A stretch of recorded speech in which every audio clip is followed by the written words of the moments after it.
아인슈타인이 인도의 한 수학자를 만났는데 그 수학자가 이런 이제 제안을 했습니다.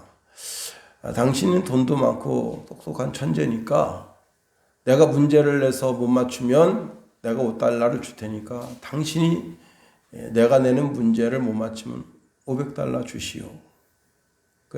아인슈타인이 스스로 생각합니다. 야, 내가 IQ가 똑똑하고 천재인데 네가 내는 문제 못 맞추겠냐. 인도의 수학자쯤이야. 그랬는데 이제 먼저 아인슈타인이 문제를 냈습니다. 지구에서 달까지 거리가 얼마요?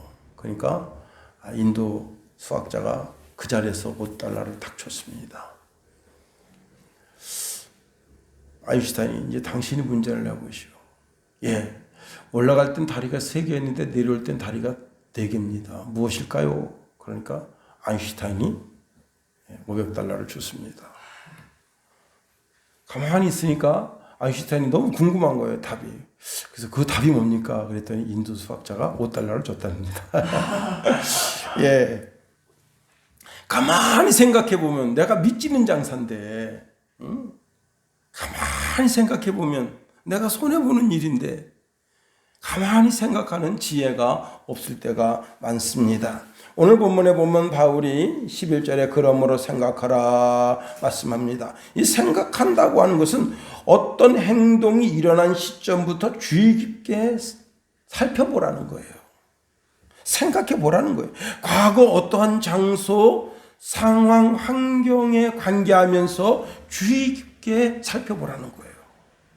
우리가 하나님의 은혜, 과거에 내게 베풀어 주신 하나님의 은혜를 생각할 때, 그때 참 하나님의 은혜가 참 컸었지 하는 생각을 가지게 되는 겁니다. 제가 이제 주일날인데 아버지가 오늘은 딴 데 가지 말고 나랑 같이 그 고추밭에 활대 좀 하러 가자. 그래서요. 주일인데 오늘 주일인데 주일 예배 드려가야 되는데 이게 끌려가는 거예요. 그 도살장에 끌려가는 소처럼 이걸 뿌리치지 못하게 되는 거예요. 그래서 이제 아버지랑 같이 제법 거의 한 50분 이상 걸어서 나무를 하러 갔습니다.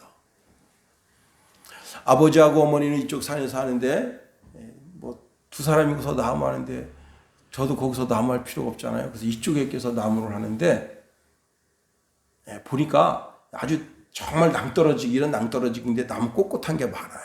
그래서 저기 가서 해야 되겠다. 이제 고추 때는 꼿꼿해야 되잖아요. 그래서 하려고 하다가 칡불에 탁 걸려 넘어진 거예요. 와, 근데 그 영화에서 보면 눈이 촥 와가지고 쫙 미끄러지면서 이거 꽃갱이로 탁 찍어가지고 탁 서는 것처럼 와, 그게 아주 그냥 눈이 살짝 깔려가지고 쫙 미끄러지는데 거의 한 30m 정도 쭉 미끄러지는데 그 밑에가 이렇게 직각이에요.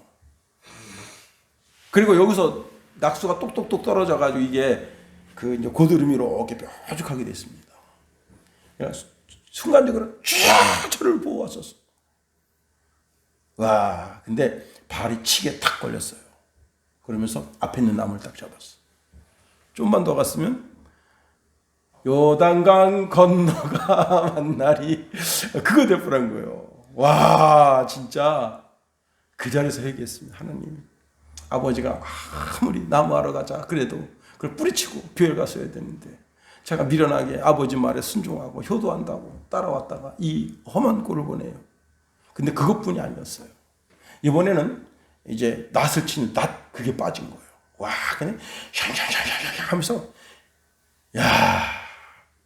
또 회개했어요. 주여, 사람이 죽고 사는 게 별거 아니네요. 참 그때가 중학교 2학년쯤 됐을까?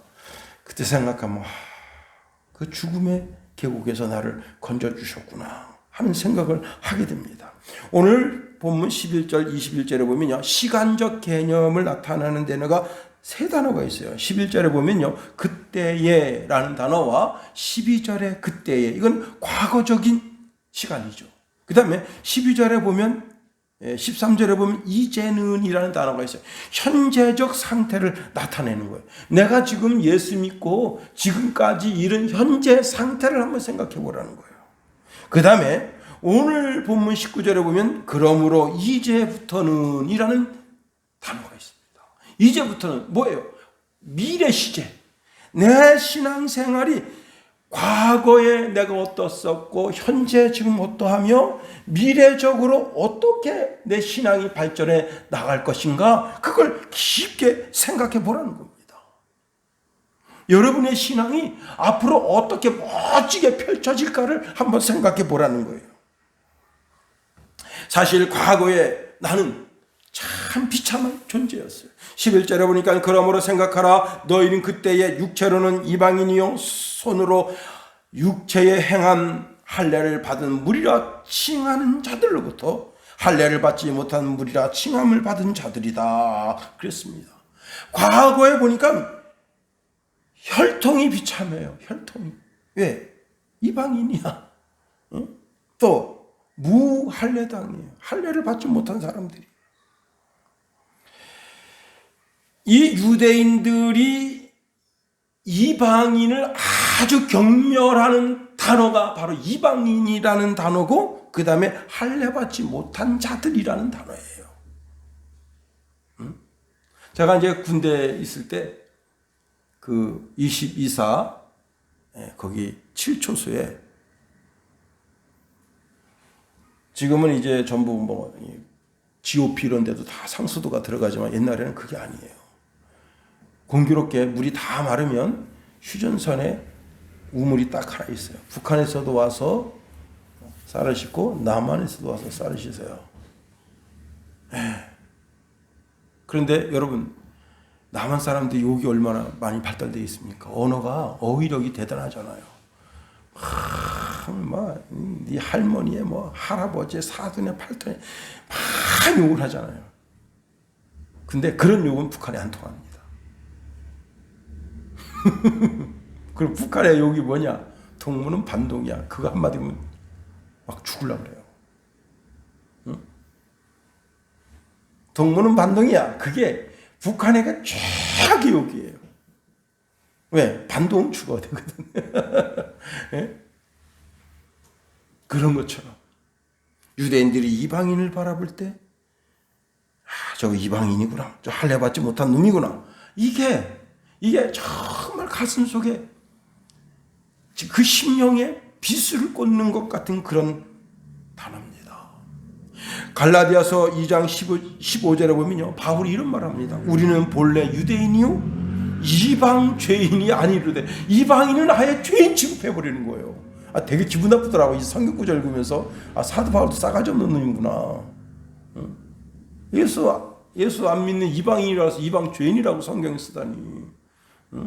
왜 이방인을 이방 죄인이라고 쓰냐 말이야. 예수를 몰랐을 뿐이지. 예수 믿고 미래적으로 멋지게 인생 펼쳐나갈 때 그걸 보면 왜 그렇게 이방 죄인이라고 썼나. 참, 그러니까 이 단어를 들으면 참 슬픈 거예요. 할례 받지 못했다, 이방인이다. 여러분, 그 다음에 이것은 육체적인 비참이지만 12절에 보면 영적인 비참이 남아요. 영적인 비참함. 그때 너희는 그리스도 밖에 있었고 이스라엘 나라 밖의 사람이라 약속의 언약들에 대하여 외인이요 세상에 소망도 없고 하나님도 없는 자였다. 네 가지 비참을 나타내는데, 그리스도 밖에 있었다, 이스라엘 밖의 사람이다, 언약 밖의 사람이다, 하나님이 없는 사람들이다. 이게 영적인 네 가지 비참이에요. 과거에 우리는 어떠했느냐? 에베소서 2장 2절에 보니까 공중권세 잡은 자를 따랐대요. 내 욕심껏, 내 욕심이 이끄는 대로 살았대요. 그 다음에 세상 풍습을 쫓는 그런 인생이었대요. 이게 과거에 예수 그리스도를 알지 못했던 그런 나입니다. 그런 나의 한 귀결점이 있는데, 그게 뭐냐면 본질상 진노의 자녀라는 거예요. 하나님이 진노할 수밖에 없는, 하나님의 저주가 머물 수밖에 없는 그런 존재였다. 그런 내가 이제 예수 믿고 놀라운 일이 생깁니다. 자, 이제는 내가 예수 그리스도를 믿고 하나님의 자녀가 됐어요. 하나님의 백성이 됐어요. 이게 얼마나 기쁘고 감사한 일입니까? 유대인들뿐만 아니라 우리도 성도라는 이름을 가지게 되고 하나님의 자녀라는 이름을 가지게 되고 교회에 나와서 교회 일원으로 교회에서 당당하게 예배를 드릴 수 있는 그런 주의 백성이 된 겁니다. 자, 그런 가운데 오늘 보면 19절부터 22절에 보면 아주 귀한 말씀을 주고 있습니다. 특별히 19절에서 22절에는요, 두 가지 기본 전제가 있어요. 첫 번째는 뭐냐면 하나님과 내가 화평의 관계를 이루어서 하나님과 아주 가까운 사람이 됐다는 거예요. 두 번째는 유대인과 아주 가까운 사람이 됐다는 거예요. 유대인과 나 사이에는 어떤 담도 벽도 없는, 그래서 우리 주님께서 이 땅에 오셔서 이방인과 그리고 유대인 사이에 있는 담을 헐어버리신 거예요. 예수님이 십자가에 달리셨을 때 그때 휘장이, 성전에는 이제 그 유대인들과 이방인 사이에 있는 벽이 있는데 그 벽이 카텐으로 되어 있어요. 카텐이 위로부터 아래로 확 찢어져 버린 거예요. 그 전에는 이방인들이 그 성전 안에서 뭘 하는지 볼 수가 없어. 왜? 다 가려져 있기 때문에.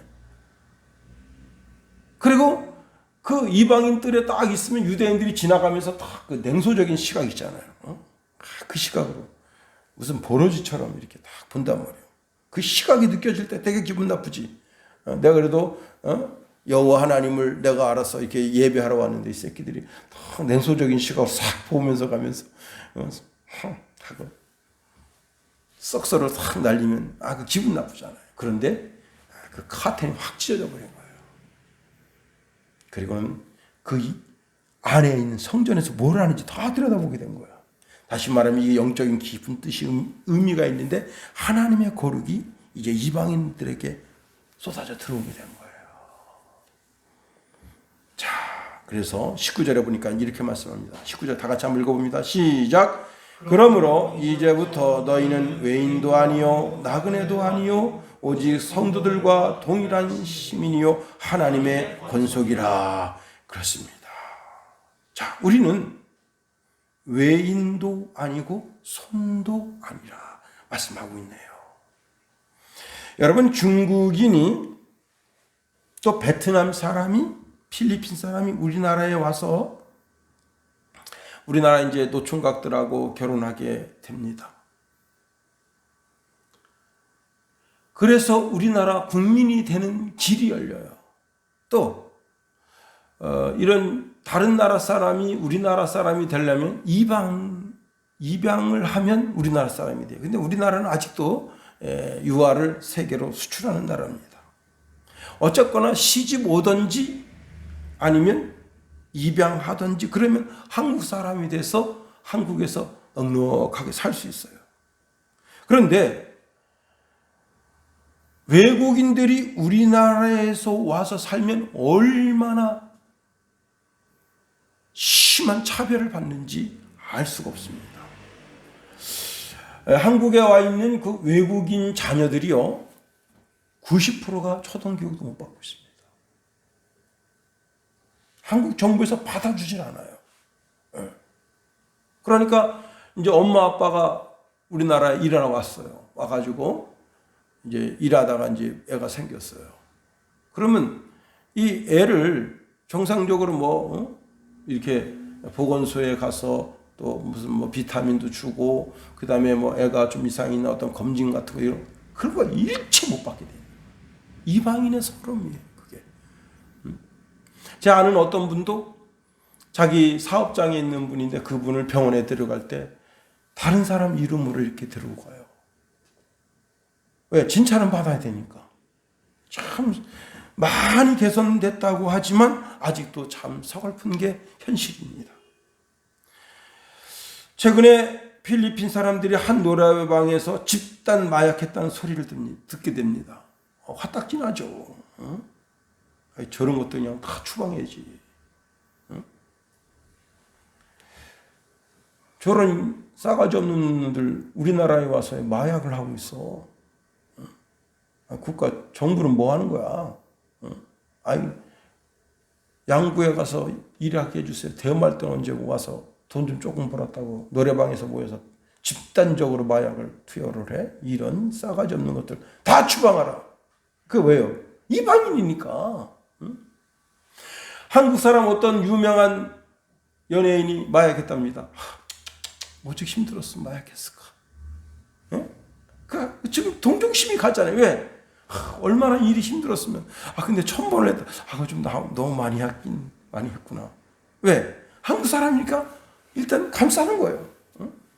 그리고 잘 어떻게 선처돼서 다시 연예 활동을 했으면 좋겠다. 그게 한국 사람의 마음이에요.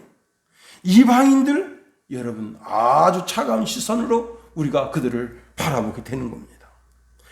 자, 그런데 그 이방인이 내 딸하고 결혼해서 그 이방인이 내 사위가 됐어. 그럼 어때요? 벌써 싹 보듬는 거 아니에요? 응? 또 내 아들이 필리핀 여자랑 결혼했어. 그럼 싹 보듬는 거 아니에요? 왜? 나와 연관지어졌다. 응?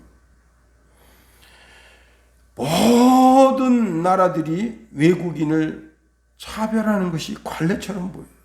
특별히 여러분 성지순례 가면요, 이집트에 갈 때 아주 이상한 소리를 듣게 돼요. 뭐냐? 한국 사람이 운전하다가 이제 한국 사람이 여행하러 가다가 그 이집트 사람이 과속해서 한국 사람 쳐 죽였어요. 얼마 주는 줄 알아요? 8만 원 줘요. 8만 원. 장례 비용으로. 완전 개죽음이야. 그런데 자국민이 죽으면 얼마를 주느냐? 8천만 원 줍니다. 예? 그래서 이집트에서는 신호 건널 때 아주 주의 깊게 건너야 돼요. 왜? 그놈들이 그냥 막 달려. 응? 거기서 받쳐서 죽으면 개죽음이야. 응? 시체 여기서 싣고 오지도 못해요. 응? 거기서 그냥 대충 막 소각해 버리고 말아야지. 이게 외국에 대한 차별입니다. 자, 그런데 우리는 교회당에 손님으로 온 게 아니에요. 당당하게 주인으로 온 거예요. 손님은 집 근처 또 집 곁에 와서 집을 기웃기웃합니다. 여러분, 내가 어느 집에 손님으로 가보세요. 그 집에 가서 이렇게 딱 멀뚱멀뚱 서 있습니다. 그러면 그 주인이 여기 가서 소파에 앉으세요. 그러면 가서 앉아요. 그리고 음식을 잔뜩 차려놔요. 차려놔도 못 먹어요. 주인이 음식 드세요. 그럼 먹어요. 그게 손님이에요, 손님. 응? 내일 이제 친구 목사님이 자기 교회에 꼭 와서 점심 식사 대접하겠다고 전화를 몇 번 했는지 몰라요. 그래서 내일 아침부터 가는데 어쨌거나 그 교회 가면 그 교회 그냥 탁 들어간 손님이에요. 그 교회 식구가 아니야. 그 목사님이 오라는 대로 가라는 대로 그렇게 해야 되는 거예요. 손님이 그거야. 여러분, 또 외국인은 더하죠. 최근에 부산 엑스포에 의학 엑스포를 했다는데 외국 보예들이 어마어마하게 많이 왔대요. 다 손님이에요.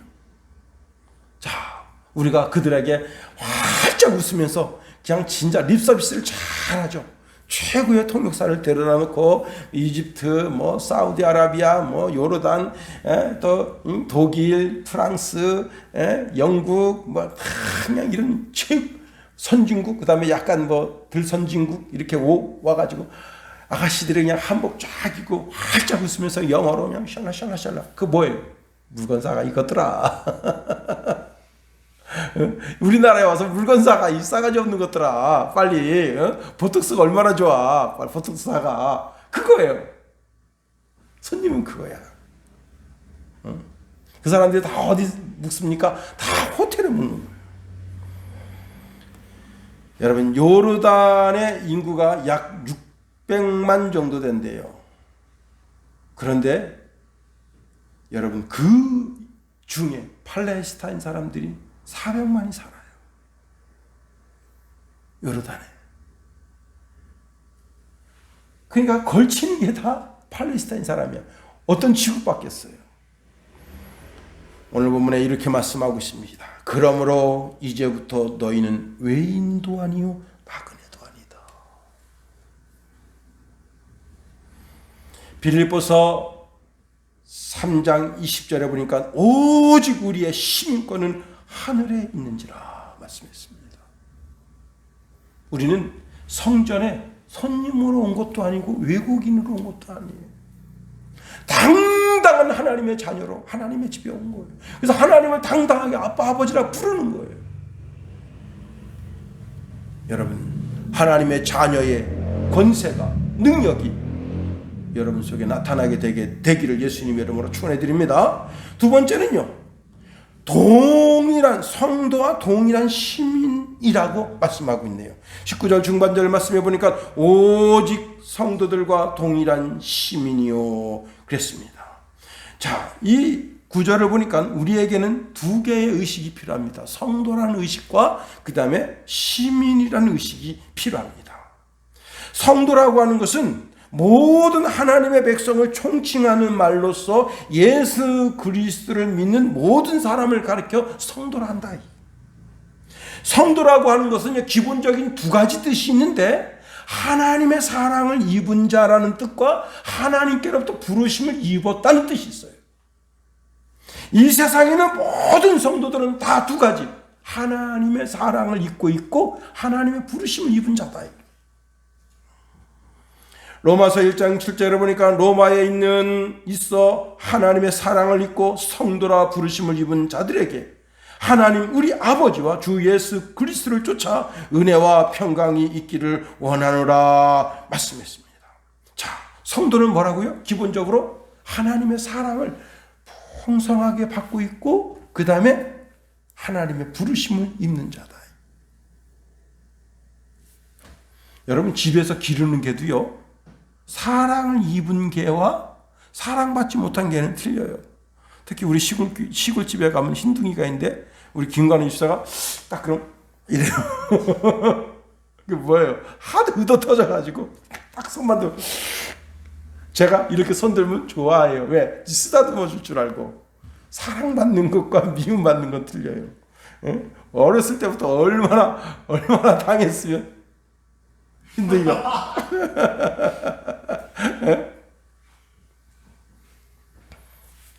우리는 하나님의 사랑받는 거예요. 우리 이제 동기 목사님 중에 좀 대머리가 되신 분이 있는데, 어느 날 이제 이런저런 얘기하다가, 아유, 목사님 왜 이렇게 자꾸 머리가 많이 빠지십니까? 그랬더니, 그러길래 하나님 자꾸 쓰다듬어줘서 그렇다고, 이쁘다고, 그 내가 핑계도 줬다고.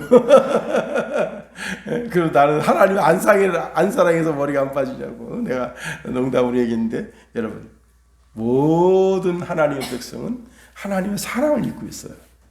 그리고 하나님께로부터 늘 부르심을 받고 있는 겁니다. 그렇습니다. 자, 자신이 하나님의 부르심을 입고 하나님의 사랑을 입고 있다. 그것만 생각해도 마음 든든한 겁니다. 잠언서 8장 17절에 보니까 나를 사랑하는 자들이 나의 사랑을 입으며 나를 간절히 찾는 자가 나를 만날 것이다 말씀합니다. 자, 사랑을 입고 있으니까 하나님께서 지혜가 필요하면 지혜도 주시고, 물질이 필요하면 물질도 주시고, 부귀가 필요하면 부귀도 주시고, 여러분 재물이 필요하면 재물도 주시고, 하나님 나 거룩함이 필요합니다 그러면 거룩하게도 해주시는 거예요. 그렇습니다. 하나님의 사랑을 입은 자, 하나님께 부름을 입는 자들은 자, 부족함이 없는 거예요. 두 번째로 시민의식, 나는 천국 시민이라고 하는 의식을 가지고 있어야 됩니다. 시민이라고 하는 말 뜻이 뭐냐면 시에 살고 있는 사람 또는 시의 주민이라고 네이버 사전에 말씀하고 있어요. 자, 당대의 시민권을 가지고 있는 사람은요, 불법적인 감금이나 그 다음에 잔인한 형 집행을 금하고 있었다고 합니다. 법률적으로 보호를 받을 뿐만 아니라 억울한 일이 있으면 가이사에게 호소할 수 있어요. 그래서 가이사에게 재판을 받을 수 있습니다. 여러분이 억울한 일 좀 당했어요. 나 윤석열 대통령한테 재판 받고 싶어요. 택도 없는 소리. 대통령 얼굴도 못 봅니다. 그러나 억울한 일이 있으면 자기가 호소하면 시저에 재판을 받을 수 있어요. 당대. 그러면 당대 로마 시민이 몇 명이냐? 60만 명입니다. 그 60만 명을 돕는 헬퍼, 종들이 몇 명이냐? 6천만 명이에요. 여러분 평양 시내 약 60만 정도가 귀족들로 있고요. 나머지는 다 헬퍼들입니다. 종들이에요, 종들. 북한 전체가 2천만 정도 조금 더 되는데 걔네가 개미처럼 일해가지고 60만 먹여 살리는 거예요. 근데 그 BOA 뉴스를 들어보니까 김정은이가 오래 살지 못할 것 같다. 지금 그런 얘기를 하고 있습니다. 뭔 병이 있는지 모르지만 부지런히 운동해야 돼요. 몸에 자꾸 지방을 쌓아두는 건 썩 좋은 일은 아니야. 그리고 지금 그 김정은이 딸내미가 텔레비전에 나와서 뭐 이렇게 춤췄대요. 그래서 그런 걸 우리가 보고 있어요. 야, 참 별 쓰잘데없는 거. 아니, 춤추든 말든 무슨 상관이. 응? 그런 거나 뉴스 보내고. 야, 우리가 북한 대한민국에서 뭐 이렇게 이 뉴스가 나오는 것보다 북한에서 나오는 거 더 자세하게 듣게 되는 시즌이 됐어요. 나라가 이상한 거야. 응?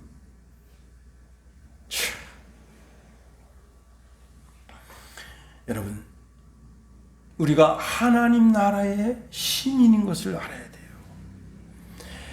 에베소서 1장 18절에 보면요. 너희 마음의 눈을 밝히사 그의 부르심의 소망이 무엇이며 성도 안에서 그 기업의 영광의 풍성이 무엇이며, 이 기업의 영광의 풍성을 우리에게 허락해 주신다는 거예요. 여러분 그 돌아온 탕자 이야기를 보면요. 거기 참 놀라운 하나님의 진리의 은혜가 숨어 있습니다. 자, 아버지 앞에 아들이 옷도 아닌 옷, 거적대기를 뒤집어 쓰고 와서 이렇게 말합니다. 아버지, 내가 하늘과 아버지께 죄를 지었사오니 지금부터는 아버지의 아들이라 일컬음을 감당하지 못하겠나이다 하고 고개를 들지 못하고 있어요. 그런데 아버지가 다가섭니다. 그 아들을 어깨를 들쳐서 꼿꼿하게 세우더니 종들에게 말합니다. 제일 좋은 옷을 내어다가 입히고 손에 가락지를 끼우고 발에 신을 신기라. 그리고 살찐 송아지를 끌어다가 잡으라. 우리가 먹고 즐기자. 이 내 아들은 죽었다가 다시 살아났으며 내가 잃었다가 다시 얻었노라. 이게 뭐냐면 그 한순간에 그 아들에게 영광의 기업을 허락해 주시는 거예요. 자, 제일 먼저 뭐랬죠? 제일 좋은 옷을 입혔어요. 제일 좋은 옷. 이번에 윤석열 씨 마나님이 뭐 2,600만 원짜리 옷 입었대요. 야, 2,600만 원짜리 옷은 도대체 뭘로 만들었을까? 그래가지고 막 그냥 민주당에서 뭐라 했더니 국민의힘에서 그렇게 자꾸 떠들 것 같으면 김정수 옷값 밝혀라. 지금 쏙 들어갔어요. 옛날에 여의도 순복음교회 권사님들끼리, 권사님이 그냥 보통 권사님이 아니고 법무부 장관 마누라예요. 그 권사님한테 옷을 줬어요. 여러분, 독사보다 더 무서운 게 권사라고. 그것 때문에 법무부 장관 날아갔습니다. 뇌물 줬다고. 그때는 뭐 김영란법도 없었을 텐데.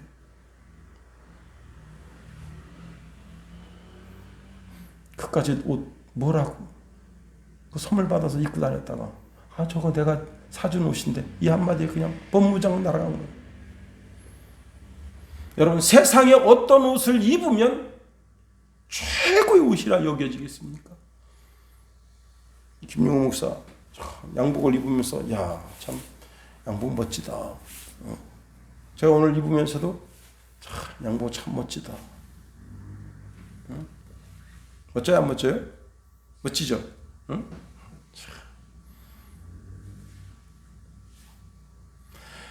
세상에 그 어떤 옷을 갖다 줘도 옷은 다 낡아요. 이 옷이 10년 지나고 20년 지나보세요. 우리 김성원이한테 야, 아빠가 입던 옷인데 입을래? 아이, 어디다 더러운 거를 갖다 버려요. 그러고서는 로가디스 가서 50만 원짜리 사 입는다고. 세상의 옷은 그런 거예요. 그럼 최고 옷이 뭐예요? 예수 그리스도로 옷 입는 겁니다. 시민은 하늘나라 시민에게 입혀주는 최고의 옷이 무엇이냐? 예수 그리스도로 옷 입게 하는 거예요. 자, 야곱이 그 형이 받아야 될 축복을 가로채기 위해서 에서의 옷을 입었습니다. 그와 동일해요. 우리는 예수님이 받아 누리는 축복을 내가 받아 누리기 위해서 예수 그리스도로 옷 입어야 돼. 아니, 벌써 여러분이 입고 있어요. 그 다음에 손에 가락지를 꼈어요. 가락지는 재산권을 의미합니다. 제가 요즘 그냥 도장을 많이 찍고 있어요. 국회의원님한테 이제 뭐 서류 하나 보내는데 도장 찍고, 그 다음에 화천 군수, 화천 군의회 의원, 그 다음에 강원도 교육감님한테 서류 보내는데 도장 꾹 붙이는데 거기서 이렇게 말합니다. 관인을 꼭 찍어서 보내세요. 관인 없으면 안 됩니다. 관인, 그 다음에 총회장님 도장, 그 다음에 이제 그 개인이라 그래가지고 이게 우리 여기서 서류를 내보냈다는 그런 게 찍혀야 돼요. 해서 보내줍니다. 도장이 그렇게 중요해요. 사인 시대가 됐잖아요. 이제 도장 없애고 사인한다. 그래도 도장이 중요합니다. 재산권을 행사하는 거예요. 나는 분명 아버지, 하늘과 땅 사이에 내가 너무 큰 죄인 것을 알았네요. 저를 품꾼 중 하나를 써주세요. 아니다. 얘들아, 그 반지 가져와라. 손에 끼워주면서 재산권을. 자, 문제는 뭐냐면 우리가 그 재산권이 있음에도 불구하고 하나님께 구해서 얻지 못하는 그런 상황이에요. 세 번째는 발에 실을 신겨줬어요. 종은 발에 신발을 못 신습니다. 아브라함 집에 엘리에셀이 아주 귀한 종입니다. 엘리에셀 때문에 그 가문에, 아브라함 가문에 재산이 어마어마하게 일어났어요. 그래서 오죽했으면 자기 아들 삼으려고 했어. 그래도 그 발에 신을 못 신는 거예요. 왜? 종의 신분을 나타내야 되는 거예요. 물론 멀리 여행 갈 때 신발 신겨서 보내죠. 어떻게 왼발로 가라 하겠어요. 그러나 늘 아브라함 앞에서는 자기가 종의 신분을 드러내는 거예요. 그런데 이 주인의 아들에게는 신발을 시켜줍니다. 너는 주인이라 이거예요. 종이 아니라. 그 다음에 큰 잔치를 베풀어줬어요.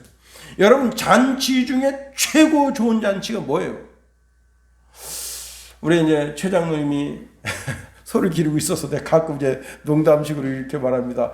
소 뒷다리 하나 내시오. 그런데 소 뒷다리 하나 내려면요, 그게 한 200~300 가요. 소 한 마리에 800만 원 가는데, 이게 뒷다리가 아니에요. 1년 된 가장 맛있는 송아지 한 마리를 잡은 거예요. 이 아들이 얼마나 귀하냐. 야고보서 1장 1절에 보니까 각양 좋은 은사와 온전한 선물이 하나님께로부터 온다. 하나님은 우리에게 최고의 것을 주기를 원하시는 거예요. 그러면 우리가 어찌해야 되겠어요? 그렇게 지금 하나님께로부터 예수 그리스도로 옷 입게 하고 손에 가락지를 끼게 하고 그 다음에 그냥 발에 신발을 신고 그리고 최고의 잔치에 참여하게 하는 그 영광의 자리에 나아가게 하는데 우리도 하나님께 영광 올려드리는 삶을 살아야죠. 그것 아니겠어요? 그런데 하나님께서 이 땅에서 가장 영광스럽게 여기는 게 만일 황금을 좋아하신다면, 하나님이 황금을 좋아하신다면 여러분이 은행을 털어서라도 황금을 갖다 드려야죠. 하나님께서 다이아몬드를 그렇게 기뻐하셔요. 그러면 다이아몬드 은행을 털어서라도 갖다 드려야 될 거 아니에요. 어?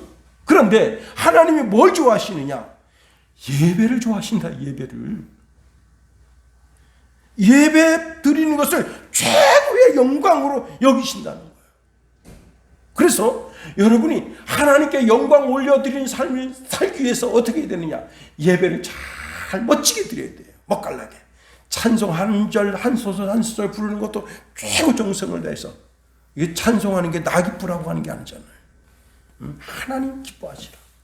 이 백성은 나를 위해서 지었나니 내 찬송을 부르게 하려 함이라 말씀하셨으니까. 최고 좋은 것.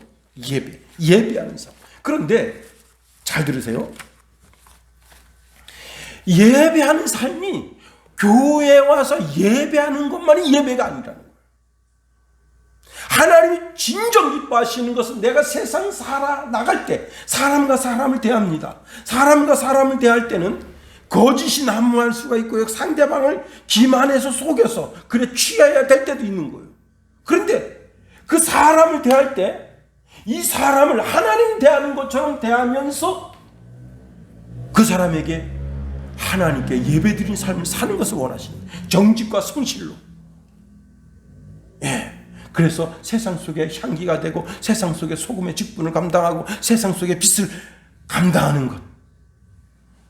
그렇습니다. 그게 바로 하나님의 영광을 위한 삶이에요. 내가 한 주간을 살아나가면서 사람들 삶 속에서 살아야 될 진정한 삶은 그들 속에 예배가 있게 하는 거예요. 세 번째로 우리가 하나님의 권속인 것을 알아야 됩니다. 이 권속이라고 하는 단어, 왜 성경을 이렇게 어려운 단어를 썼을까? 참 제가 이 단어를 보면서 왜 권속이라? 여러분 권속이라는 단어 들어봤어요? 못 들어봤죠? 참 이 성경 해석하는 사람들, 이 성경 한 구절 한 구절 쓰는 사람들이요 주의 깊게 써야 돼요. 킹 제임스 버전에는 이 단어를 가족이라고 번역했어요. 가족. 하나님의 가족이다 이게. 또 현대 성경에 보면 하나님의 집안이라 그렇게 번역해놨어요. 다시 말하면 이 말은요, 한 울타리 안에 거주하고 있는 모든 사람들을 가리켜서 말한다 이게. 우리는 천국이라고 하는 거대한 울타리 속에 있는 하나님의 가족이에요. 하나님이 나의 아버지가 되시고 예수님이 나의 형님이 되시고 나의 오빠가 되시고 모든 인류, 먼저 간 그리스도인이나 우리나 앞으로 태어나서 후대에 올 모든 그리스도인들이 다 한 가족이에요. 자, 우리는 하나님의 일가족이라는 사실을 알아야 됩니다. 왜? 우리는 하나님의 집에서 영원히 살 것이기 때문에 그래요. 갈라디아서 3장 26절에 보니까 우리가 다 믿음으로 말미암아 그리스도 예수 안에서 하나님의 아들이 되었으니 하나님의 딸들이 되었다. 로마서 8장 17절 말씀 보세요. 자녀이면 또한 후사 곧 하나님의 후사여 그리스도와 함께한 후사니 우리가 그와 함께 영광을 받기 위하여 고난도 함께 받아야 할 것이니라 말씀하십니다. 그렇습니다. 이제 말씀을 마칩니다. 여러분 19절 말씀 참 중요한 말씀이에요. 우리 한번 19절을 다시 한번 읽어볼까요? 19절. 자, 에베소서 2장 19절 시작. 그러므로 이제부터 너희는 의인도 아니요 나그네도 아니요 오직 성도들과 동일한 심리요 하나님의 권속이라. 아멘. 기도하겠습니다. 하나님 감사합니다. 우리가 무엇이라고 하나님의 가족 삼아주셔서 하늘 백성 되게 하시고 하나님을 아빠 아버지라 부르며 살게 하시는지 그 은혜를 생각할 때 또 감사한 것뿐입니다. 하나님, 하나님의 가족으로 하나님의 명예를 지켜드리고 하나님께 영광 올려드리는 삶을 살 수 있도록 우리에게 하나님의 능력과 권능을 도와소서. 예수님 이름으로 감사하며 기도합니다. 아멘.